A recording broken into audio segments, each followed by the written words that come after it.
welcome to this episode of the Gunman. So today we've got this little RAV4, we've got to paint the front end on it. So yeah, obviously original panels there, bonnet, 2 guards, and we've got 1 new bumper there. So obviously I've already got the wet on wet primer down on the bumper, and I left this covered up while I did that. 2 reasons. Well, I mean, being over there's probably little chance of getting overspray. Although in saying that, in this booth, at this point, because the filters are pretty well blocked, probably would have got at least a bit of misty overspray on there. It would have wiped off. But the other reason is it gives me something to do while I'm waiting for the wet on wet primer to dry. So I mixed up this colour when I was waiting in between coats on the previous job actually. So this is my 2nd job for the day and it's not even lunchtime. I'll have this one done before lunch break. So smashing the jobs out again. I got my apprentice out there. He helped me here and there on this job, which is good. He's out there getting my next job ready. And it's good to be back on the smash work. As much as I was having fun for the few weeks, it might have been like 2 or 2.5 weeks I spent on this respray, and it's actually still not even finished yet. Like, that's how big of a job it is. So full respray inside and out, all the parts were taken off. I just spent days and days blocking and blocking, because it's a Subaru WRX and those panels were really ripply. Like, there wasn't that many like sharp dents, so you know, from a distance it might not have looked that bad, but the closer you got to that thing, it's just really ripply. I don't know what it is about those WRXs or those Subarus, but now that I'm working on that one, I've started noticing a few on the streets and sort of looking down the side of them, and they all seem to be really ripply. And I also mentioned that to my boss the other day, and he goes, yeah man, whenever we get like secondhand panels from like a wrecker or something, they always tell me, and like the wreckers make a point of telling him, they go, yeah, they're a bit ripply, and he said they always do come out ripply. It's something that previous to doing this job, I'd never really noticed, specifically that Subarus were so ripply. Let us know if you've noticed a similar thing. But yeah, all I did, the method for repair on it was hit it with 80. So I've got these long blocks. The regulars on the channel probably have seen the review that I did on Pinky's blocks. So they're like blocks that are like this long. They're skinny but long, so you just do long swipes across the whole panel. So I started off, I used the material that was on the panel to start off with 80 grit. So rather than taking all the material off, I'm like, it had been painted twice, so it had the original paint, and then the whole car had actually had a prime and a respray. So I used all of that material to help me first up, you know, so blocked all that down with 80 grit, and then primed it all up, gave it a rough prime, and another thing that I did a little bit different this time, now I will go in further into detail in this. I'm going to be doing a video on that, but a big edit, fair to say, because I've got lots of clips to put into the editor. But because I'm like, always look at what's going on around the shop and sort of even what other people are doing, and if I notice something, I try to figure out, if I notice something that's not quite perfect, I try to figure out why it looks that way. And so when I'm priming a job like this, I'll just prime that up at low pressure, like 15-20 psi. That's fine. Load it up, it's fine, because you're going to be blocking into it. But what I noticed, it was actually when another guy was doing a respray, he just couldn't get rid of these ripples, and I figured out what it was. I'm like, damn, I know what that is, man. That's your orange peel, because he used low pressure on it, and because he was doing the whole panels, the orange peel turned into minor little ripples. Like, he's blaming it on the panel beater, and I'm like, nah dude, like that's your orange peel that you haven't been able to block out properly. He was arguing with me. This is all the way back in Perth, so I'm not trying to bring up an old argument, but I figured out what it was, and I'm damn sure that I know that that's what it was. But I say that because when I did this Subaru, I deliberately made sure I didn't get any orange peel in the primer. So cranked the pressure up 2 bar, 29 psi. Made sure that there was enough reducer in the primer so it wasn't going to go on all thick and chunky, and I didn't get any of that thick orange peel. So if that means that you have to put an extra coat or two on, so be it. You can still get the same amount of film build that you want without the orange peel. So yeah, that might be a little handy tip for you guys if you're trying to get full panels nice and straight. Bit of extra thinners even in the primer, because you can get orange peel in your primer which can turn into what looks like fine ripples. And I even noticed that when I used to work there at that Porsche shop, like they use the cheap sandpapers, and I'm like, dude, we need some, like they use like, they didn't have 600, that's what I remember, they used 800, that's right. And I'm like, man, I need some 600, because 500's a touch too coarse. And because you guys probably know that, like Porsches specifically, they've got a bit of a thick orange peel to them. So the 800 wasn't coarse enough to cut through that orange peel.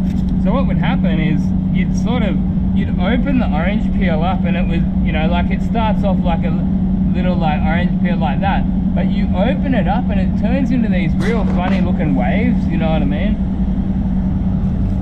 Anyway, maybe I just look too close into my paintwork, but I don't know, I guess take it to the next level, why not? It's the kind of thing most people wouldn't even think about or be aware of, but I guess that's what makes me me. I've been told that I overthink this trade before in the comment section, but who listens to the comment section, hey?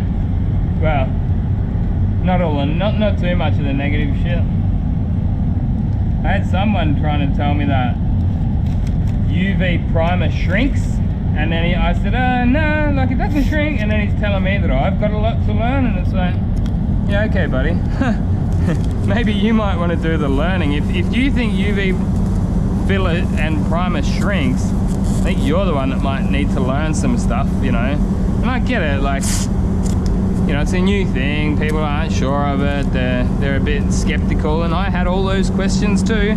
I was a bit skeptical at the start too. I didn't just instantly trust it, but once I tried it and gave it a good crack, I'm 100% sold on the technology. UV primers and fillers are amazing if you ask me. So I was reading a PPG magazine there, and supposedly what it is that like ultraviolet light is good at breaking chemical bonds, right? So there must be like a chemical bond there that makes the UV primers and fillers a liquid, and then when the UV light hits it, the bond gets broken and it goes hard. So that's about as far as my knowledge goes, you know, on the actual underlying technology behind it. But I do know that there's no VOCs or very low VOCs in there, which means that it's not flammable. So it's actually safe to go on a normal plane. You don't have to pay for dangerous goods shipping, which is why many of these companies will ship all around the world. What else? I was going to say something else. Low VOCs. I can't remember. I'm just rambling. But you guys like a good ramble.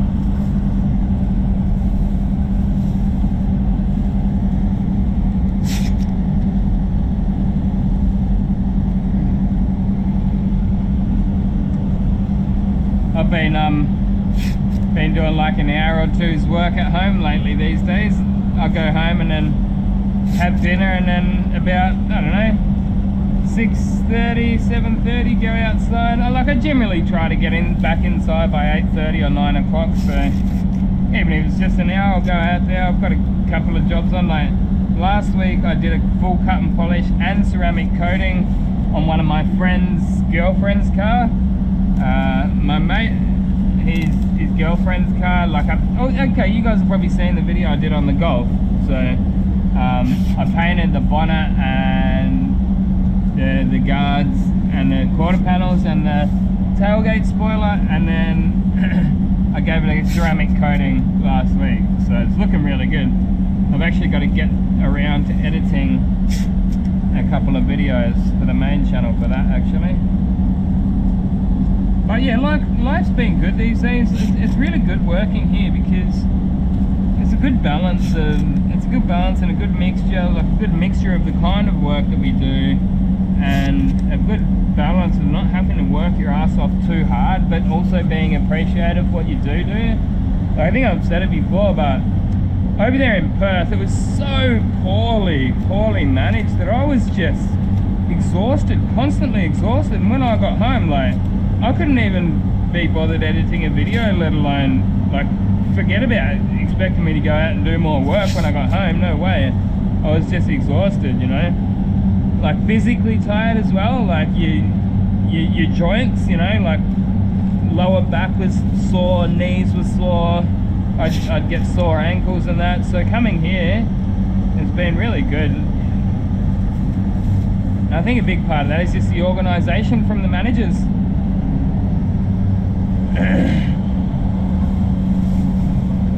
And literally, like, it might not sound like that big of a deal, but it's life-changing. Like, you have a better life because of it, because you're not always exhausted, you're not always physically in pain or tired, you know what I mean? So yeah, it's good. I'm in a good place these days. I've got my gloves, and I'm going to be putting my respirator on for when I do the prep sol stage. As I said before, these vents, or the exhaust filters are starting to clog up, so even the fumes from the prep sols start to hang around for a while, start getting up your nose, and that's not a good thing.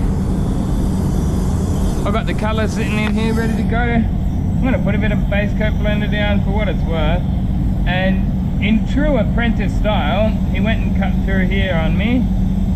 I prepped the other side and I didn't cut through, as you would expect, but he's still learning. That's alright.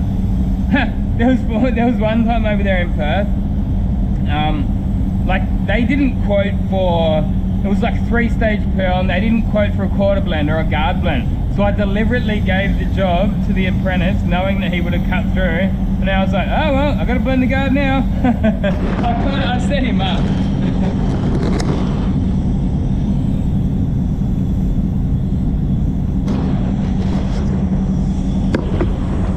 But like, it was a perfect setup, because it's like, he learned, you make a big deal out of it, you're like, oh man, oh, that was meant to be a blend, oh no, now we're gonna paint the guard, oh. So he learned, and then you get your blend. Come on, man, nobody loses.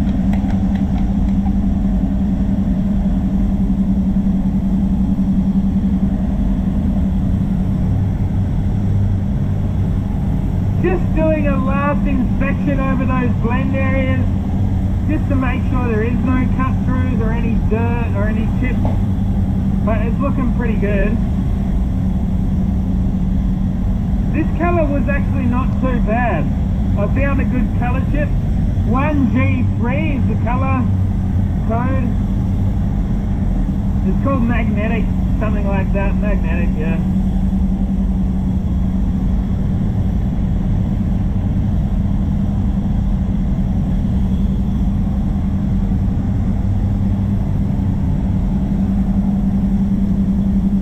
Gotta love the old microfibers, man. They do a really, really good job at cleaning the panels down.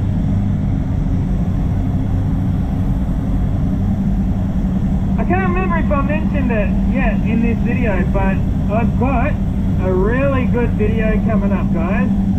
I've been kind of really happy making videos these days on my main channel, so I don't know if you guys have noticed it, but I've been a bit more energetic and happy to make videos I've been pumping out a couple of vids a week sometimes, even on my main channel, so that's good. But I've got a top 10 PPG paint tips and tricks video coming.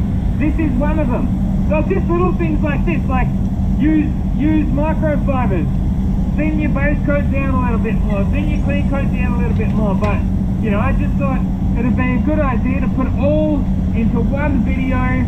So you know, like I would have loved to have seen that video that I made like a couple of years ago, a year ago when I started here, you know.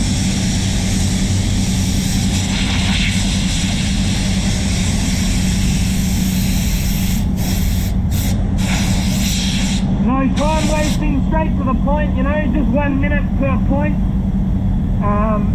I'm currently going through the process of, I've actually done all the narrating and the text layers. I've just got to get the video footage to put in.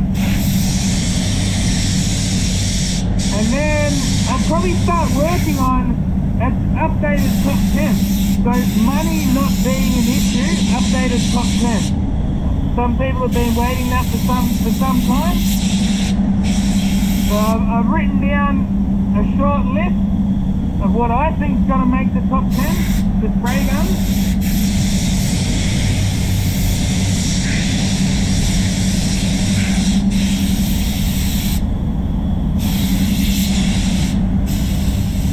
But part of me wanted to wait for the new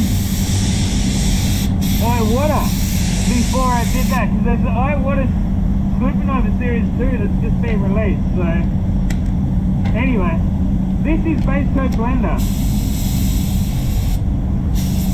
P490 with 20% reducer in it.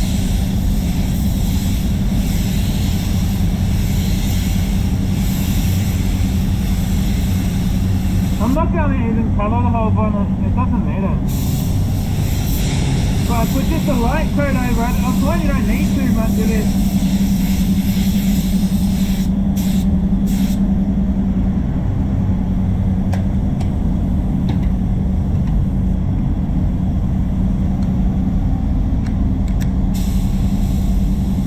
Open you back up.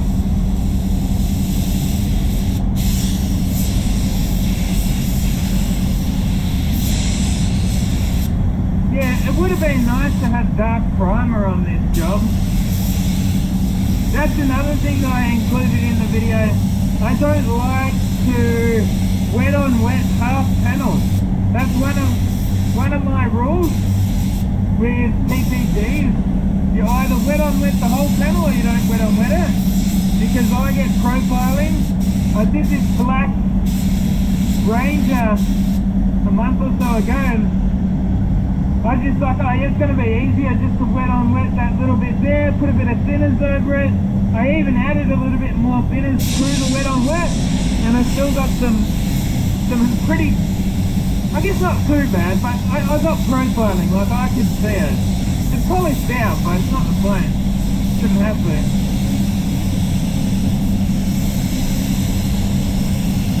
And by profiling, I mean like you can see the edge of your wet on wet.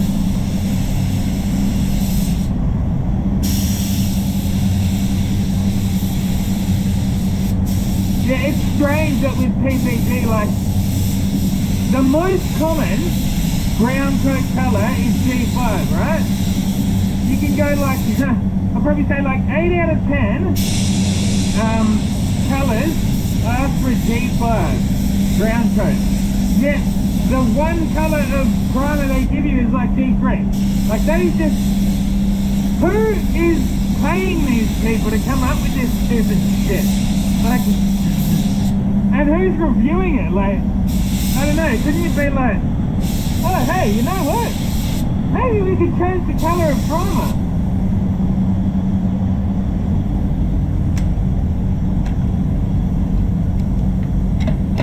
Anyway, 30% reducer in the base coat makes it dry down nice and fast. I'll be back in a sec.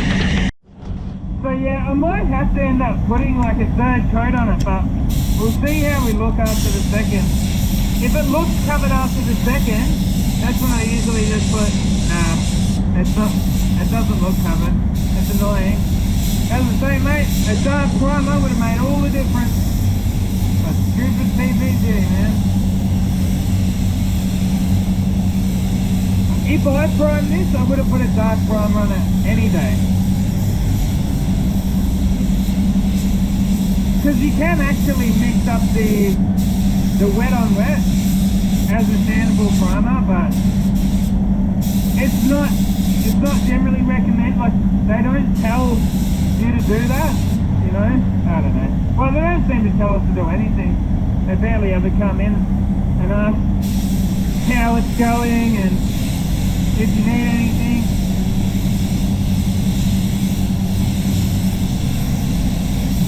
When they do, they just got big egos, mate.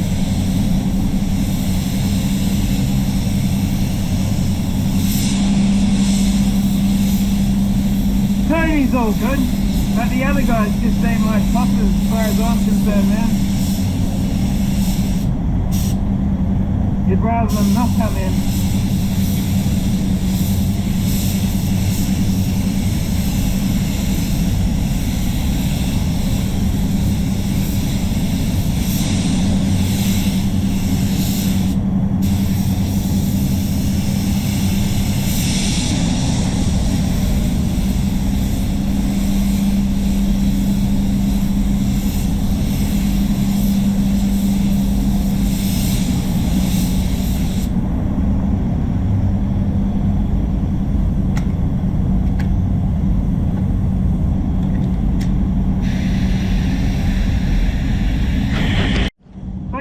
Some people might say, hey, why don't you just, when you're putting the wet on the bumper, why don't you just put it over the repairs?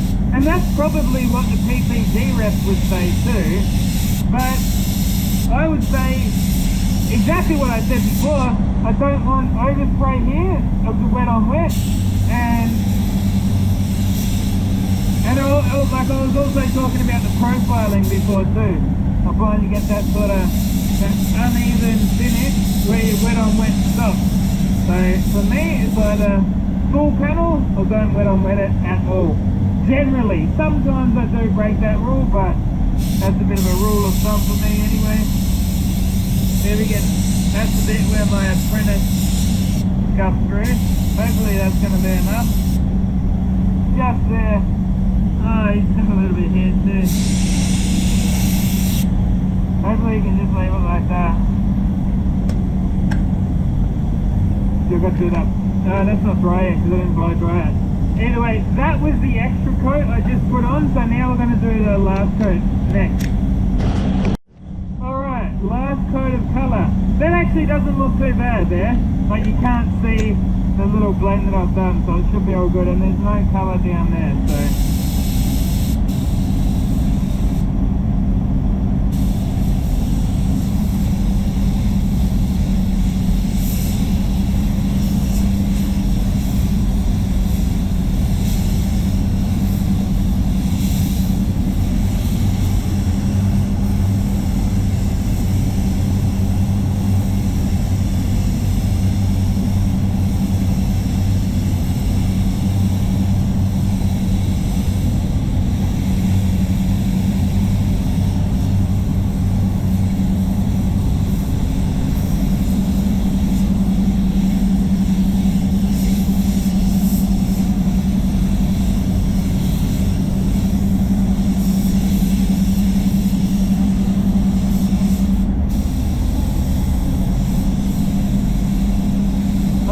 Do a separate video for the clear coat on this one, because this video is probably getting a bit longer than usual, so I guess we're getting ready to wrap this one up, guys.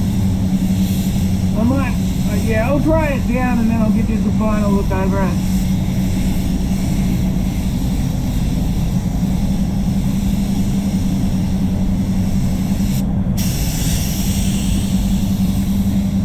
Yeah, 3 coats is enough on the bumper because we had that dark brown coat, but should be all good there, guys. Righty Rightio guys, so that's just a quick look over the job once it's all done, and that colour actually looks to have blended out pretty nice. I just found a colour chip mix and painted it, but yeah, we blended up that bonnet, blend through that guard there too, and the new bumper. Anyway, stick around for the next video. That'll be in 2 days. I generally like to do them 2 days apart, give you time to watch them. But yeah, the A&I black is what I'm going to be clearing it with. I just put the 1.3 on. Anyway, if you would like to support the show, be sure to go and check out the link in the description. You'll be able to buy yourself an awesome Gunman spray suit and lots of other merch. Anyway, until next time, get out there and paint some shit. Gunman out.